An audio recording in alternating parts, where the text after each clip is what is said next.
दोन राष्ट्रवादी एकत्र येणे हा आमचा अजेंडा नाही, त्या एकत्र आल्यावर काय करायचं हा आमचा अजेंडा. जयंत पाटील यांच्या भेटीनंतर चंद्रकांतदादा म्हणाले की काल सुनेत्रा वहिनी या कॅबिनेटमध्ये पहिल्यांदाच आल्या होत्या. त्यांना अनेक जण भेटत होते. प्रत्येक भेटीचा राजकीय अर्थ काढणे बरोबर नाही, पण देवेंद्रजींनी स्पष्ट केलं आहे, दोन पक्ष एकत्र येण्यावर आमचा अजेंडा नाही, ते एकत्र आल्यानंतर काय करायचं हा आमचा अजेंडा आहे, असं वक्तव्य चंद्रकांत पाटील यांनी व्यक्त केलं आहे. सुनेत्रा वहिनी काल पहिल्या कॅबिनेट मिटिंगला आल्या, पहिल्या कामकाज सल्लागार समितीला आल्या, विधानसभेला आल्या, विधानसभेला आल्या आणि अनेक जण दोन कारणाने भेटत होते. काही सांत्वन म्हणून भेटत होते, कारण त्या अंत्यसंस्काराला मी गेलो, म्हणजे गर्दीत अशी भेट होणं अवघड होतं.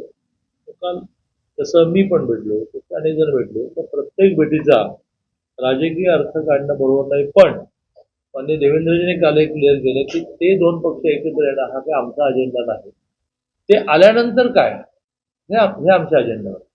त्यामुळे ते आल्यानंतर काय त्या अजेंडामध्ये तो पहिला विषय असेल की ते आले आता काय करूया. ठरवलं आहे नाही नाही नाही कोणता त्यांनी एकत्र येणार चर्चेला काय झालं.